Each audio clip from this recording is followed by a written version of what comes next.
Good afternoon everyone, I am doctor Priya from doctor Sabra clinic Nashik. चलो आज और एक केस बताना चाहूँगी।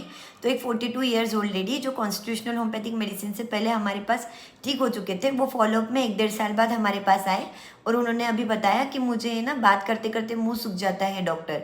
तो मैं जब किटी पार्टी में गई तो मेरी एक फ्रेंड डॉक्टर है, उसने बताया कि तुझे डायबिटीज़ की शुरुआत हो सकती है तो तू सब चेकअप करवा ले। तो मैंने सब इन्वेस्टिगेट किया पर वो बिल्कुल नॉर्मल आया। पर डॉक्टर आजकल मुझे ऐसे लगता है 4-6 महीने से कि मुझे बॉडी में होने वाले चेंजेस कुछ ज़्यादा ही महसूस होते हैं। जैसे मुझे मेरा ओव्यूलेशन भी फील होने लग गया था। तो मैंने एक गायनेक ओपिनियन लिया तो गायनेक ने मुझे बताया कि आप मेनोपॉजल एज में एंटर कर रहे हो तो ऐसा हो सकता है। पर डॉक्टर मेरा तो अभी पीरियड्स बिल्कुल ही नॉर्मल है और सब कुछ बिल्कुल सूदिंग चल रहा है।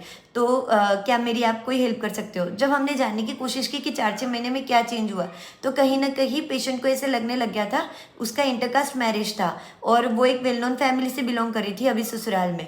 तो उसको ऐसे लग रहा था कि उसके सास ससुर उसको क्रिटिसाइज कर रहे हैं उसके पीठ पीछे। तो जब हमने हस्बैंड से बात करने की कोशिश की तो हस्बैंड ने बताया ऐसा बिल्कुल भी नहीं है, उल्टा यही उनकी गलतियां ढूंढते रहती है। वो तो बहुत तारीफ करते हैं इनकी, और जो कि वो वेल नोन फैमिली से बिलोंग करते थे। सोशली भी जो हमारे सुनने में आया था तो वो ऐसा ही था कि वो अपने बहू को बहुत ही अप्रिशिएट करते थे और पब्लिक भी उनको बहुत अप्रिशिएट करती थी। तो यहाँ कहीं ना कहीं पेशेंट को ही ऐसा लग रहा था कि ये मेरे बारे में गलत कह रहे हैं। हमने उनसे कहा भी कि शादी के इतने साल बाद वो ऐसा क्यों करेंगे, पर पेशेंट का ये फिक्स्ड आइडिया बिल्कुल भी जा नहीं रहा था।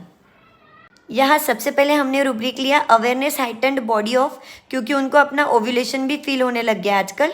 सेंसोरियस disposition to be fault finding, क्योंकि ये हस्बैंड ने भी बताया और हमें भी केस टेकिंग में फील हुआ।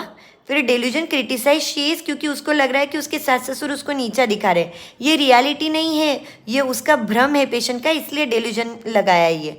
और लास्ट रूब्रिक है ड्राइनेस माउथ टॉकिंग एग्रीवेशन, और इसमें सिंगल लैक ल्यूपिनम है। तो हमने लैक ल्यूपिनम 30 के 2 डोज दिए पेशेंट को, जिससे नेक्स्ट विजिट में पेशेंट ऑलमोस्ट 70% बेटर था।